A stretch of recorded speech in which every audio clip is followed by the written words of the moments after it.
What's up, guys? It's Coach Matt with our Low and Slow Friday, and today is going to be a single 45-minute clock. After we say go, the first 500 meters of the row, or first 500 meters of the workout, is our warm-up, and the other exercises will serve to continue to warm us up. So you just keep on rolling all the way through this workout after the time says go. So you have a little bit of time to grab a kettlebell, grab a medicine ball, set up a Bulgarian split squat, and then everyone will start at the same time with that 500 meter row. And the way this workout will work is maintaining your 120 to 140 beats per minute heart rate, or that zone 2 cardio capacity. We are going to continue to add 100 meters to each row every time you go through, so it will slowly get longer and longer and longer. That does not mean it should get harder and harder and harder. It should stay the same exact difficulty because you are monitoring your heart rate, and what actually may happen is the pace will gradually decrease. In other words, it will get slower, right? Or the number on your 500 meter, 600 meter, 700 meter clock will get bigger, right? So on the rowing calculator, a 2-minute pace is slower than a 150 pace. So the number is bigger, but the time or the intensity is lower. And the goal here is to maintain that heart rate and not really worry so much about your pace other than to make it consistent, okay?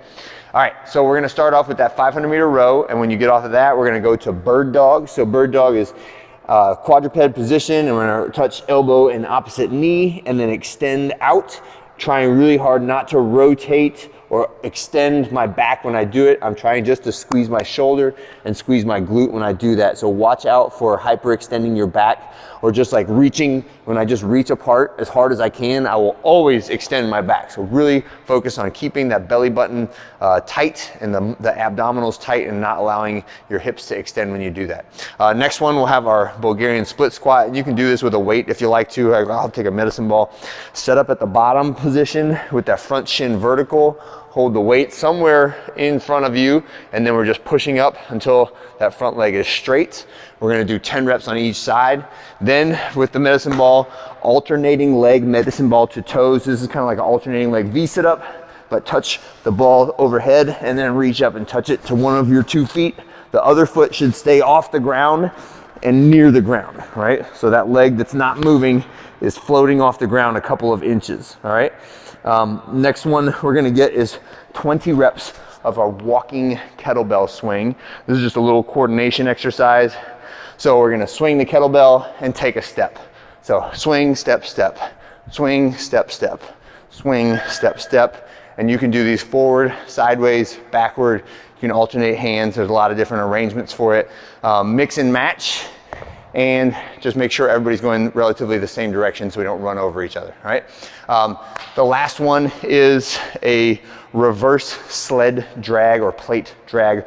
We'll have the mats out for the plates, and we'll have the straps all out, lined up across the front. Again, try to go the same direction as the walking kettlebell swings so we're not running over anybody. And when we do the reverse sled drag, the goal is to go toe, heel, toe, heel, toe, heel. So I'm reaching backwards behind me. I'm not using so much weight that I have to lean back, right? I don't want my shoulders to be behind my feet. I would like to be in an athletic position and reaching back and pulling myself backward with that toe on the ground, all right? And that is the position we want to be in for those reverse plate drags or sled drags. After you finish the sled drag, is down and back. Go back to your rower and add 100 meters to whatever round you did last time, and just repeat that sequence until we get to the 45-minute mark, and that will be it for today. And after that, we'll see you on Saturday morning for the CrossFit Games Open workout. Have a great one, and I'll see you on Monday.